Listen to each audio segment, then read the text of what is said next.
Hi folks, I'm back. I know I was gone, you missed me, I missed you. I didn't miss the editing, but I did miss sending out some useful info to you guys. In this episode, I'm back though, and I'm gonna give you a peek in our very busy summer month and what's happening in our household, because I wanna show you all the little bits and bobs that are happening at the same time, how we handle that, sort of the unromantic view of homesteading life, if you will, and I hope that you guys will enjoy it.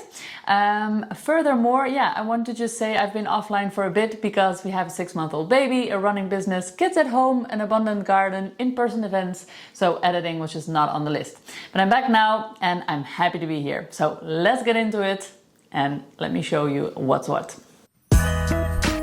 Hi folks, we're Sophie and Philippe, two professional chefs and regenerative farmers on a mission to empower you to grow, cook and preserve nutrient-dense, regeneratively grown, delicious food.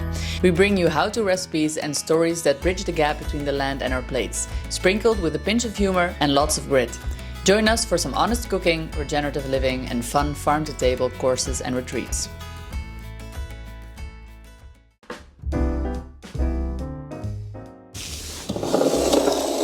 Project number 1, I call it the Kombucha station. If you look on our kitchen counter, there is something alive happening here, and that is what is called our Kombucha station. So we have usually 4 of these large pots at all time that we fill up with sweet tea and in which we brew our own kombucha. Then once they are done and they are all filled in sequence, they go into this big one, and then every day for lunch we tap off half of this and then mix it with some fruit juice or maybe with some sparkling water even, and we have ourselves a different variety of kombucha every day.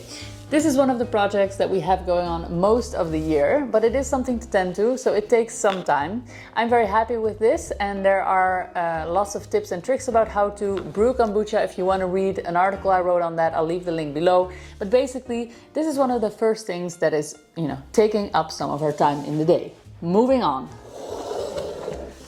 Right behind our kombucha station, you will find some of these red jars. And you might be thinking that this is just your simple tomato sauce. It is not. It is called Tomatada. And this here, and I have 4 of these kilo jars here, is the yield we got from about 4 big boxes of tomato, which we then grind into pulp, hang it in a cloth, in a kitchen cloth, in a cheesecloth I should say, and then we let that ferment for a couple of days. We've got a video up on that process, so check it out here if you're interested. This is a great flavor maker, and after fermentation you add in 20% salt, and then it is shelf stable for the rest of the year, and it's really great in soups and sauces, so a must-have in a from-scratch kitchen household if you ask me. Which brings us to these tomato beauties. Another way of preserving your tomato in bulk shelf stable is by dehydrating them. You can of course sun dry them in the sun if you have the right climate for that and the right setup. That is definitely a way I would go. But to be honest, I love using my dehydrator because it's stable. I know which temperature it's at and I know exactly what I'm going to get. So during summer, our dehydrator is basically running at full-time occupancy, I want to say. I have 12 trays, it's quite a large model. I'll leave the link to where I bought it below. I'm not getting any what would you call commission on it or something. I'm just sharing with you the model that I have because I'm actually quite happy with it, and I advise you could buy it for yourself as well. Now, this is slightly different than the normal tomatoes that you do. We don't halve them, but rather slice them in thin stripes. That way they store in these jars, and when we want to rehydrate them, we do that in a bit of water, and then we add olive oil, garlic, any kind of spice that we want, and we have those all year round for salads and pizza toppings and stuff like that. Definitely another great storing tip is dehydrating your tomatoes. Moving on to the other side of my kitchen. Now I know what you're thinking, that was probably it, right? Dehydrated tomatoes, some concentrate tomato, fermented concentrate, that must be it. Well, absolutely not.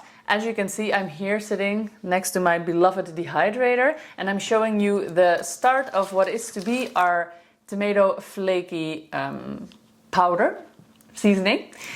We make this every year. This is made with the residue of our passata process. I've got a video up on that as well. I'll leave the link here if you're interested. And this is just a great no-waste recipe to use all the peels and seed that is left over from the passata process. We are not completely done yet. As you can tell, this still needs to be grounded in the blender. And you see that Philippe actually made a little mistake here because he put the dehydrator too hot. He did it on 70 degrees, and so it discolored a little bit. That is not supposed to happen.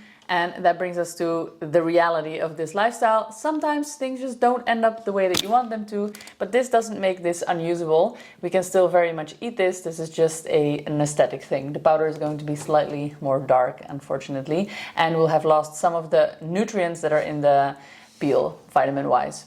Other than that, still going to be delicious. Welcome to Philippe's shaky on the field footage. As you can see, this year is another great tomato year, and with all of those yields, Philippe has made a ton of passata. This is a simple Italian way of preserving pure tomatoes. It is just cooked juice and pulp without the seeds and flesh and can be used as a base for many things. Great to keep your options open for any type of tomato-based sauce or soup that you will like to make later in the year. When bottled, these will store for years. We store them in the cool storage, but that isn't necessary. You could just have them in a dark space in your house. Are you happy? Yeah, I'm very happy with this.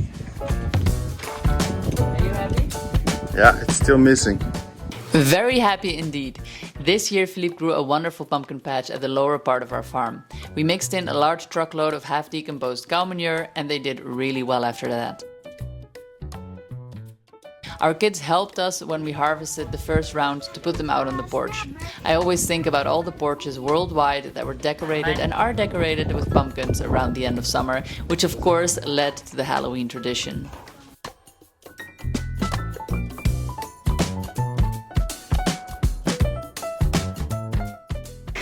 So we actually grew a small variety this year, the porqueira, the witte boer, the haikido and the butternut squash, and I think one more that I'm not sure which one it was, but it's a smaller one that I can't see right now.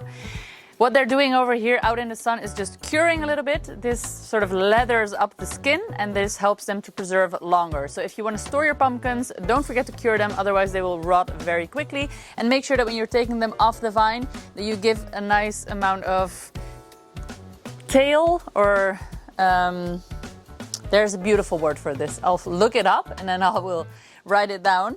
But basically, you know what I mean. Where it's attached, just make sure that you have at least about 10 centimeters of that so that can also properly dry in and that protects it from rot around that area. So we'll be storing these in the shade outside and usually they last us until about January, February. And since there are so many of them, we are of course also selling them to our customers and the piggies will also probably eat some of them at some point. So that's a great way to also feed some of your livestock.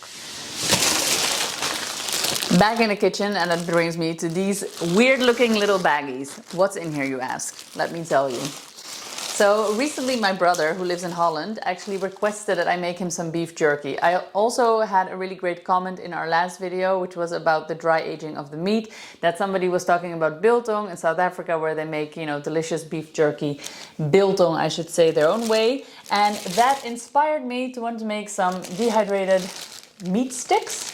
They look a little bit like dog food, but trust me, I would turn myself into a beautiful Labrador just to be eating these sticks because they're absolutely delicious and smell and taste very good. I'm just going to give them a quick review here because I shot this before, but I didn't tell you guys what I thought about them and the consistency. So they're quite dry and they keep really well. So they're nice and chewy and you get to enjoy them for a very long time for that reason. And I wanted to say that if you guys wanted to, I could make a full video on it. I haven't done that yet, but I can do that next time that I'm making these because I'm definitely making them again. They're nice and chewy. Woof, woof. And of course, we are dry aging our own meat still. As we mentioned in our last video, we showed you a really great recipe and we are, you know, keeping that up. We have different things going and we are preparing different tutorials for you guys. What's in here currently are basically the racks of some lamb that Philippe slaughtered, and at the bottom here we have a short rib. So expect more content on that coming up. This is one of those things that actually doesn't require a lot of attention because of the dry ager, because it's just perfectly self-regulating and you just need to pop things in there, label them, and then come back to them once you've set your alarm.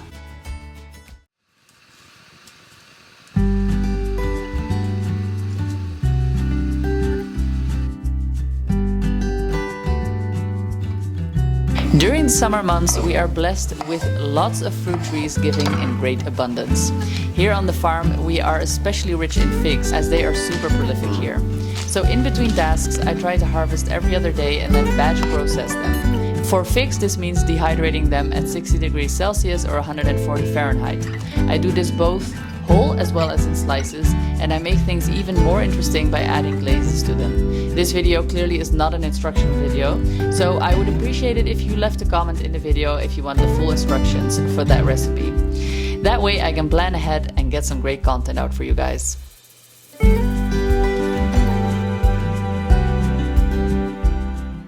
Another great batch preservation task I did this past month was the preserving of the plums.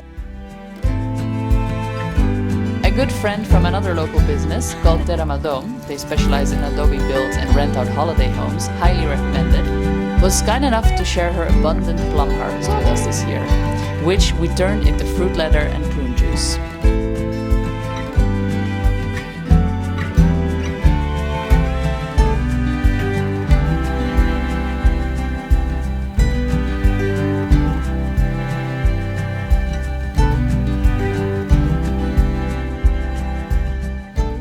We still did not get a proper fence for our herb garden, which is sad to me because it's aesthetically not as pleasing as it was, if you remember my beautiful herb garden. But besides the fence not being okay, the herb garden is looking great. And one of the reasons that that's happening is because Philippe put in a sprinkler, an overhead sprinkler. Next season, when we have, our new plants coming in, we might extend the herb garden even further outwards, because these sprinklers have a wider range than our beds are wide currently, because we know that we want to expand here. We have lots of basil growing, purple basil, holy basil, Vietnamese basil. We've got our rosemary, oregano, mint, cosmos flowers, lavender. We have our physalis growing and is really giving an abundant amount of fruit constantly, which is another thing that I tried to do. Is I made it into a little ritual every morning to just greet the sun when I wake up, get out of my bedroom door, and then just eat a few physalis as like the first vitamin C boost of the day. And I harvest ongoingly as well. And I just put those little baby harvests on our kitchen counter, and then anyone in the family can just eat. If we would have more production, maybe I would do some bulking, but it's not enough for that, and this way everybody is just enjoying the feast and it doesn't go to waste on the land, which is a real shame. Furthermore, we have our sunflowers. Our lemon verbena is doing better than ever. It's huge. We've got lemongrass, we've got a nice amount of parsley growing, we've got a whole new bed of thyme. Yeah, there's lots happening here and it's making me very happy. The only thing that does need a bit of attention is the front of the herb garden, because there the irrigation has not been fixed yet. So that is taking up some hand watering time, which is an absolute waste of time, but we didn't get around to it yet.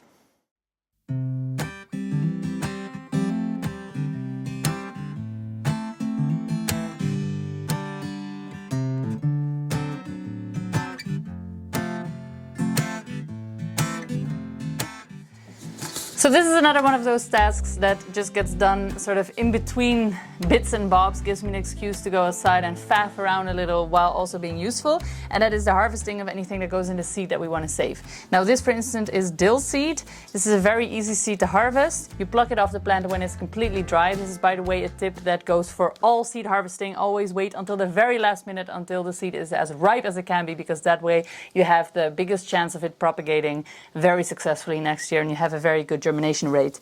What I then do is, if I'm using my own seed, I don't get too worried about it being a bit dirty, but I do try to separate the bigger stalks from the seeds. And then I have a place in my office where I have all these little bowls standing around with different pips of fruits, seeds of plants, beans and other things that are all going to be used to propagate again.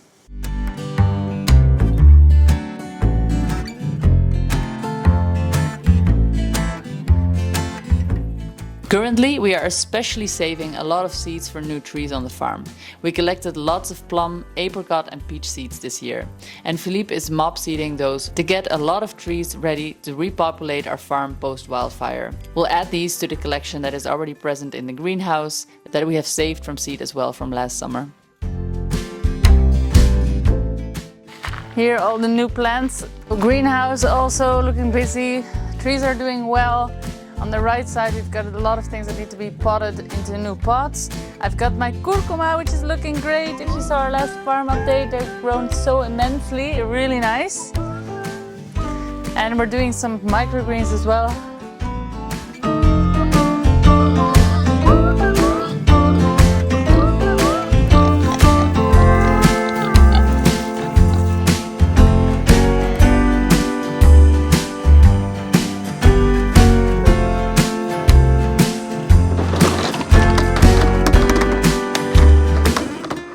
leftovers from delivery day, pickup day I should say. Let me show you the inside of the cool cell. Currently we have watermelons, potatoes, tomatoes, courgettes, eggs and other bits and bobs for selling standing here. All root vegetables and leafy greens get harvested on the day of or the day before, making it a little more busy in here around that time.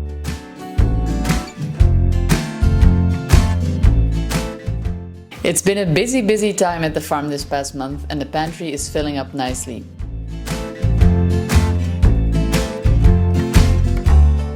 Do you want to experience life on the farm? Bookings are now open for April next year when we are hosting another farm-to-table retreat during which we will cook from the land, learn about preservation techniques and get together with like-minded souls who enjoy real food. Check out the link below and book your spot now because there's only a very limited amount of spots available. I'll leave all the links that I mentioned in this video in the description box. If you have any questions for me, do drop them in the comments below or let me know which gluts you are struggling with, and I'm looking forward to see you next week. The Farming Chefs, peace out.